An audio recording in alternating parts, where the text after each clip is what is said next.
Lionel Gougelot. Votre matinale info sur Europe 1. 6h et bientôt 19 minutes sur Europe 1. L'innovation tous les matins à cette même heure avec Anissé Mbida dans votre matinale de l'été. Bonjour Anissé. Bonjour Lionel, bonjour à tous. Alors Anissé, on parle beaucoup de robots qui prennent le travail des humains. C'est vraiment la grande angoisse pour l'avenir. Mais vous, Anissé, eh bien vous avez déniché l'inverse, des robots qui donnent du boulot aux plus exclus du marché du travail. Oui, par exemple, à des personnes qui souffrent d'un très gros handicap moteur. Ça se passe au café Down à Tokyo, au Japon, où les serveurs ont été remplacés par des robots pilotés à distance depuis chez elles, par des personnes qui sont atteintes, par exemple, de la maladie de Charcot. Alors, la maladie de Charcot, vous savez, c'est une maladie qui détruit progressivement les fonctions motrices et qui finit par vous paralyser totalement.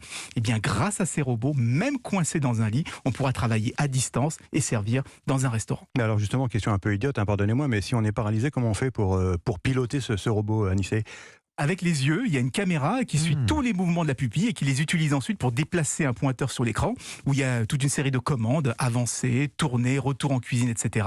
On peut même taper des messages qui seront lus par le robot.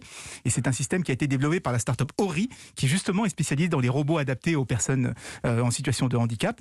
Alors, le pilotage avec les yeux, c'est un peu la version extrême, mais on peut aussi le faire avec des manettes quand on est sur fauteuil roulant, par exemple. Il y a même des haut-parleurs et des micros pour pouvoir discuter avec les clients. Mais alors, rassurez-moi, Anissé, ces travailleurs assistés par des robots, ils sont bien rémunérés, j'espère. Oui, 8 € de l'heure. Alors, c'est pas énorme, mais c'est le standard au Japon.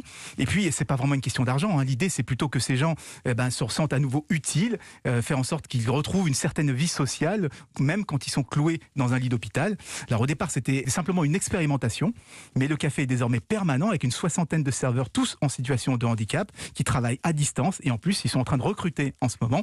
Pour moi, c'est un peu la version ultime du télétravail, celui qui permet d'exécuter n'importe quelle tâche à distance par l'intermédiaire d'un robot. Avec une rémunération quand même prévue. Merci Anissé, à tout à l'heure.